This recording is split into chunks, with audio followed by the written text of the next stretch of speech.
So what's your life been all about, Sid, in your own words? In this lifetime I was reincarnated on Exmoor. Not the first time I've been reincarnated on Exmoor. It seems to be somewhere that pulls me back. I was born to a very ancient farming family, but tenant farmers, peasant farmers. We were just moving from horses to tractors when I was born. But my mother was a London Land Army girl, so my genes got a real good mix-up, and that I suspect is why I'm not an Exmoor farmer now. Very early on in my life, I knew that I had a spiritual calling. Certainly by the time I was an early teenager, I knew I had a spiritual calling.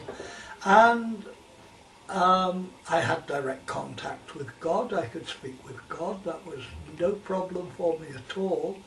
I was brought up in a cruel family, so actually, this sort of spirituality came out of a need to escape from the situation I was in a lot of the time. I was very attracted to the old stone circles and the old burial mounds and things like that on Exmoor. So I was really connected with the ancient people of several thousand years ago right from the start. And I kind of knew that I'd been incarnated with a whole group of people and that we had to find one another. So if you asked me what my biggest thoughts about the Summer of Love was, that was when all my group, who were incarnated around the same time as I was, all found one another. That was what the Summer of Love was about for me. It was about people having a common place and places, festivals and the like, in which we could meet and go, hey, it's you, isn't it? Hey, it's you, isn't it? Now, what's the plan? Have we even got a plan? What are we going to do? And, everything that's flowed from the 60s. Yes, there were people here before us. There was stuff going on for hundreds of years. And if we had more time, I could tell you about the history of a lot of this stuff. But in reality, a mass movement was born in the 60s. Well, of course, it was born in the 40s and 50s. It came into being in the 60s and 70s. I could have told you when I was 13, 14 years old about restructuring cities, about restructuring villages, about communal living, blah, blah, blah, long before I actually realized any political need for it. It didn't come out of some realization of political need.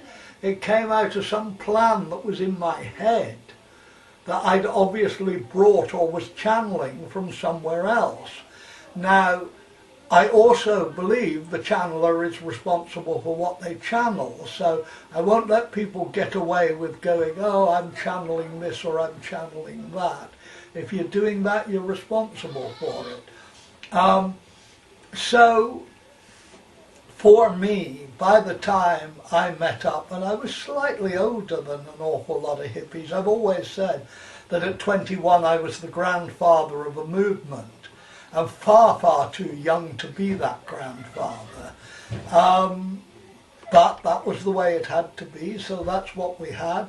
And making it up as we go along was our plot and our plan.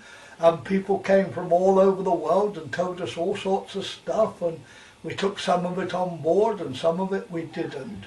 For me, I knew, because I'd been born and brought up on Exmoor, that there was an old, in your words, Vedic, and I don't mind using that word, religion that had built Stonehenge, Avebury, that These islands are especially sacred. I don't think there's anywhere on earth that isn't sacred, but these islands are especially sacred and historically have been, and I believe will be so again.